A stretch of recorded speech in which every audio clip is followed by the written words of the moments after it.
Hi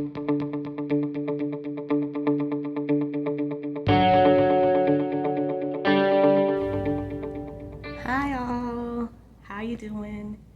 My name is Nikita and I'm the Youth Services Librarian at the Dogwood Branch Library. Today, the book that we're going to discuss is Maya's Strategy to Save the World. This is book screen for tweens. This is a program that we offer on Instagram, and I am so glad to be again introducing you to a new book that you may want to consider to read. So Maya is a kid who really wants to go ahead and prove that she's responsible and that she can handle things for her parents.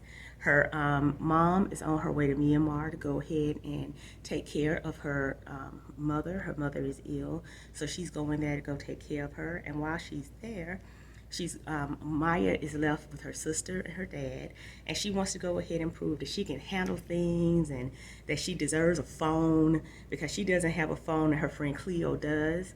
And there are a lot of life changes going on, and she finds out in the end that she is very responsible. With or without the phone, she is able to go ahead and handle things for her family due to a terrible accident. But I do want to go ahead and encourage you guys to read the book and read the story, because a lot of you will be going through the same things, or you are, and I think you're going to go ahead and be able to really relate to Maya. So I'm going to go ahead and get to the first chapter, and we're going to read as much of that as we can within reason, within the time given. And after that, I'm going to come back in a few days, and we're going to discuss the author. All right, then, wait 1 second. Let me get to the first chapter. And the book is Maya's Strategy to Save the World, and the author is Tanya Lloyd Kyi. And her last name is spelled Kyi, but it's pronounced Kyi, okay? First chapter, part 1, 1 week without mom. There are 2 types of people in the world: those who sleep with 2 shoeboxes on their bedside tables, and those who pick their noses before bed and wipe their boogers on the sheets. I am the first type. My sister Nanda is the second. I know this because A, we share a bedroom, and B, mother once read that kids who get more sleep are more intelligent, which means I had to go to bed at 8:30 p.m., the same as Nanda, who is 4 years younger than I am. It's practically still light outside, which meant I could see her wipe her snot on her sheets. Ew. And Mom and Dad wonder why I refuse to share a bed with Nanda on vacation. Who would want to share sheets with a known snot wiper? On the Saturday night after our second week of school, I was awake for plenty of time to watch Nanda handle her snot, and for a long time after. Mom was away and Dad had a work party to attend, so I was left babysitting. I had been begging them forever to stop hiring Joanna from down the street because I was 12 years and 3 months old. Almost a teenager myself, and it was ultra humiliating to be babysat when I wasn't a baby and did not need to be sat upon. I was totally up for the job. It wasn't easy to supervise my 8-year-old sister, though. At first, I thought Nana would watch TV, and I would call my best friend Cleo, so we could talk about how Drew cried in the cloakroom at lunchtime after his soccer team lost. But we had already started discussing whether Drew was wonderfully sensitive, Cleo's opinion, or weirdly competitive and a bad sport, my opinion, when, from the corner of my eye, I saw zombies. Nanda was watching a show about dead things with flesh still hanging from them. They were staggering around a city as if that was the best thing dead people could find to do with their time. Nanda always ruins everything. After I made her turn off the TV and put on her pajamas, she threw a fit. Maya, I'm not making this up, she said. There's something outside the window. There was nothing there, of course. But I had to open our bedroom window and yell, "Come and get us, flesh-eating figments of Nanda's imagination," before she would believe me. Then I had to stay in our room while she curled up, picked her nose, and went to sleep. I got out my flashlight and read a book until 9:30 as a matter of principle.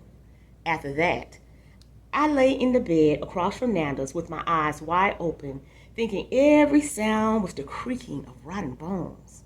There were a lot of sounds outside. I kept popping up to look.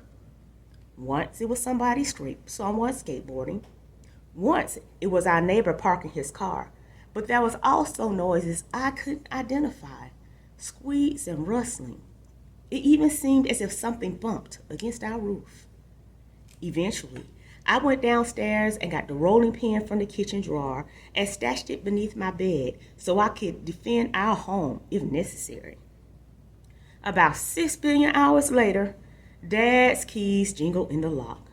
I closed my eyes and listened to him tiptoe up the stairs, which wasn't quiet at all because his knees went crackle, crackle, crackle with every step.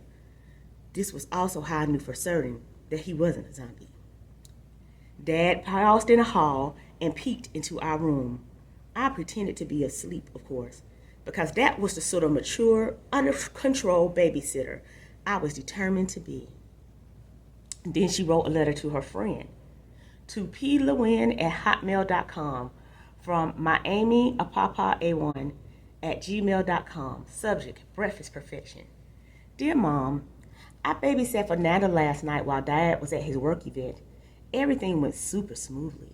I am now your trusty, reliable, live-in babysitter, available night and day. And while this first session was free, I think you should consider the low, low rate of $5 per hour. Who can compete with that? Also, why have you never bought us toaster strudels? They are the most delicious things ever. And Dad says we can have them every single morning until you get home from Myanmar. I know you'll have to stay until Grandma is feeling better, but how long will that be, do you think? Dad might need to buy a few more boxes, and the picture on the back of the box says there are also chocolate and blueberry varieties. Please kiss Grandma and tell her it sucks that she caught pneumonia.